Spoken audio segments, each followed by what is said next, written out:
Ya, Assalamualaikum warahmatullahi wabarakatuh. Terima kasih mahasiswa semuanya telah hadir tepat waktu untuk pertemuan ke-6 mata kuliah biomekanika olahraga. Seperti biasa, kita coba fokus dan kita coba niatkan untuk perkuliahan hari ini. Seraya kita berdoa kepada Tuhan Yang Maha Esa, semoga pertemuan perkuliahan hari ini memberikan manfaat bagi kita. Oke, saya pimpin untuk kesempatan pagi hari ini. Doa menurut agama dan kepercayaan masing-masing. Persilahkan. Oke, cukup. Terima kasih semuanya. Saya ingatkan kembali untuk yang sudah hadir di sini silakan mengisi tanda kehadiran pada learning management sistem kita yaitu di LDRU. Bagi yang belum silakan diisi, saya tunggu. Seraya kita coba mereview sedikit untuk materi sebelumnya, materi hari ini dan materi pekan depan. Kita lihat sebelumnya pada pertemuan kelima kita sudah belajar prinsip biomekanika olahraga dan pertemuan hari ini kita akan belajar langkah analisis biomekanika olahraga. Pertemuan hari ini akan menunjang pada pertemuan pekan depan, pertemuan ketujuh yaitu analisis biomekanika olahraga. Jadi pastikan rekan-rekan semua bisa mengikuti perkuliahan hari ini paham. Jika tidak paham silahkan tanyakan karena pertemuan ketujuh nanti akan bergantung pada pemahaman rekan mahasiswa semuanya pada pertemuan ke-6 pagi hari ini. Oke, untuk pertemuan 6 dan 7 ini masuk ke sub CPMK 4, yaitu diharapkan mahasiswa mampu mendemonstrasikan analisis biomekanika pada cabang olahraga. Materi lebih lanjut tentang langkah-langkah analisis biomekanika olahraga, coba kita belajar terlebih dahulu komponen apa saja yang digunakan minimal untuk melakukan analisis biomekanika olahraga. Sini ada gambar, 3 gambar, silahkan ada rekan-rekan mahasiswa yang ingin berpendapat apa saja gambar di depan. Ya silahkan. Oke, bagus ya. Di depan ini ada 3 gambar yang minimal peralatan yang kita gunakan untuk melakukan analisis biomekanika. Yang pertama adalah, benar yang kiri atas, ya, itu adalah kamera. Oke, di sini akan dilihat yang kiri, maaf, yang bawah itu adalah penanda atau marker. Jadi kita akan belajar satu komponen ini masing-masingnya seperti apa. Kemudian yang kanan dengan background hijau adalah rangka kalibrasi, frame kalibrasi. Oke, nanti kita akan belajar, kita coba breakdown terlebih dahulu, mulai dari kamera. Sebenarnya tidak ada spesifikasi khusus terkait kamera, tapi setidaknya kemampuan kamera harus mengikuti dengan kecepatan gerak pada analisis gerak yang akan kita lakukan. Di sini ada referensi dari referensi yang kita acu, yaitu buku Human Kinetic, di mana ketika kemampuan kamera shutter speed-nya itu sekitar 1/50, jadi dia memungkinkan untuk menganalisis gerakan maksimal adalah gerakan bowling. Jika lebih dari itu gerakannya cepat seperti sprint atau jogging karena rate-nya lebih cepat daripada walking berjalan, maka kemampuan kameranya akan menurun dan tidak bisa menangkap detail gambar gerakan yang dilakukan. Nah, terkait dengan penggunaan lensa dan lain sebagainya nanti akan kita gunakan kalibrasi, jadi tidak terlalu berpengaruh banyak, hanya shutter speed yang perlu menjadi perhatian utama penggunaan kamera pada analisis biomekanika. Oke, selanjutnya rangka kalibrasi. Nanti kita coba praktekkan juga rangka kalibrasi ini. Pada intinya saya bawa contoh juga di sini adalah rangka atau suatu benda yang panjangnya sudah kita ketahui. Jadi nantinya panjang ini yang sudah kita ketahui akan kita kenalkan dengan kamera. Ketika kamera kenal jarak asli di sini, maka dia akan membaca jarak sebenarnya pada analisis di aplikasi. Misal contoh, rangka ini 70 cm, maka gerakan saya dari A ke B adalah 70 cm. Nanti kita contohkan. Rangka kalibrasi fungsinya demikian, kemudian ke penanda atau marker.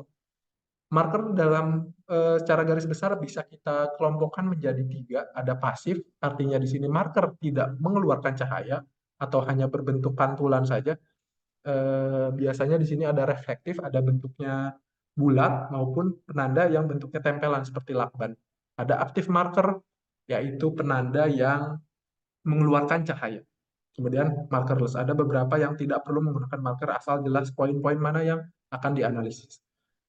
Ini adalah salah satu contoh gambar di sebelah kiri bawah penggunaan pasif marker seperti ini pada join setiap sendi-sendi untuk dianalisis gerakan sendi yang melakukan gerakan olahraga. Oke. Marker seperti itu fungsinya, jadi nanti akan mempermudah kita dalam melakukan analisis dalam proses rekonstruksi. Nanti kita belajar prosedurnya seperti apa.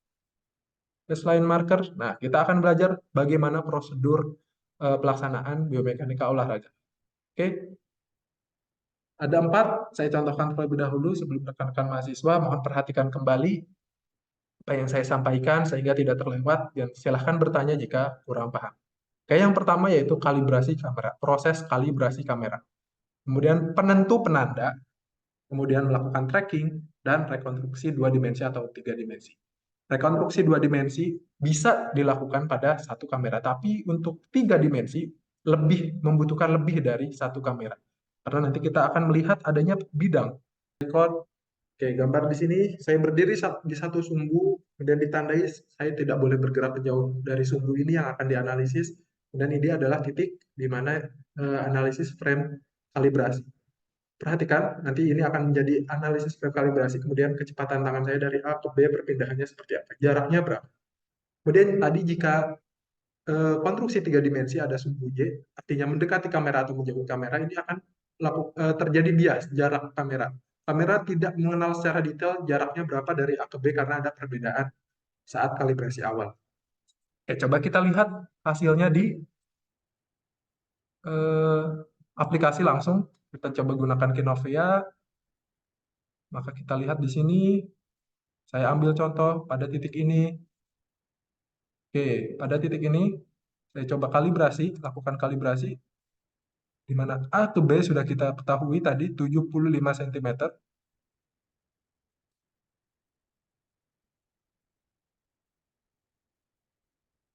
Oke, kemudian kita biarkan berjalan aplikasinya. Coba saya lihat, saya ambil contoh gerakan tangan saya tadi dari titik, diketahui titik di sini marker awal, kemudian titik di sini marker akhir, maka dia diketahui jarak gerakan tangan saya adalah 52,46 cm. Oke, ini analisis ringan, ini gambaran juga kenapa kita harus tetap ada di ruang gerak, karena jika benda mendekati kamera, ini tadi tangan saya maju ke depan, kita lihat jarak. Tadi 75 cm padahal jaraknya sama, tapi jika mendekati dengan kamera, maka jaraknya akan bertambah. Oke, hal ini yang tidak kita inginkan dalam analisis biomekanika, sehingga ruang analisis harus pada area yang kita lakukan kalibrasi, tidak keluar dari area tersebut. Oke, kembali ke materi. Sini coba kita lihat kembali ke materi. Saya ambil contoh ini gerakan pada atlet nasional bulu tangkis, di mana di sini ada gerakan jam, vertikal jam ke atas, ini Ginting dan Jonathan Christie. Di mana saya mengetahui salah satu benda dengan tinggi yang saya ketahui, artinya dengan panjang yang ketahui, ini saya menggunakan shuttlecock boxnya karena saat itu memang kondisi tidak memungkinkan dan kami tidak membawa peralatan untuk kalibrasi. Hal ini bisa dilakukan sesederhana ini untuk kalibrasi asal ada benda yang kita ketahui persis panjangnya berapa.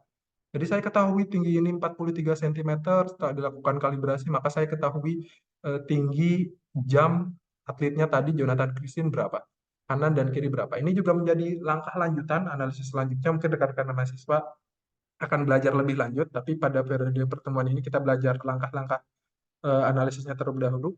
Finalnya, hasil analisis seperti ini bisa menjadi rekomendasi, contohnya di sini. Kaki kanan dan kiri terjadi perbedaan tinggi saat vertikal jam. Ini memungkinkan adanya beban tumpuan lebih pada kaki yang lebih pendek. Ini juga menjadi salah satu alasan mungkin analisa awal bahwa mengapa atlet bulu tangkis lebih banyak cedera pada lutut, khususnya lutut kanan. Karena ternyata setelah dianalisis video, kaki kanan akan lebih cepat mendarat dan menopang beban tubuh lebih berat karena tidak turun secara bersama-sama.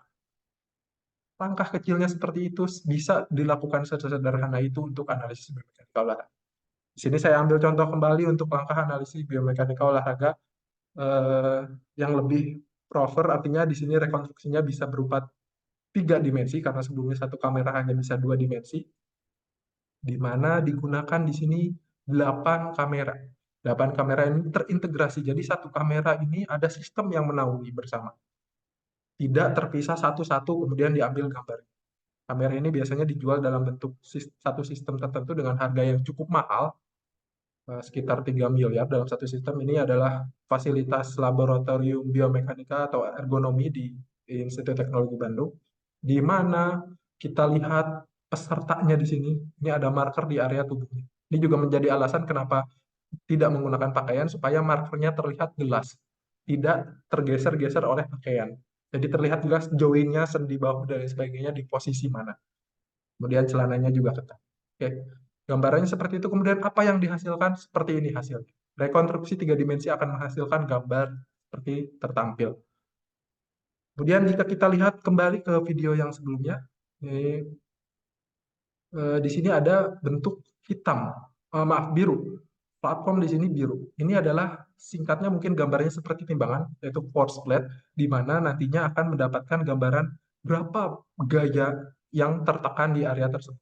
Jadi dilihat di sini 2 dan 1, maka akan terlihat beban yang diterima dari alat tersebut. Maka analisis ini seperti kita ketahui, kemarin kita belajar biomekanika ada kinematik, ada kinetik. Jika ada force plate seperti ini, kita bisa mengetahui analisis kinetik dalam gerakan yang kita analisa.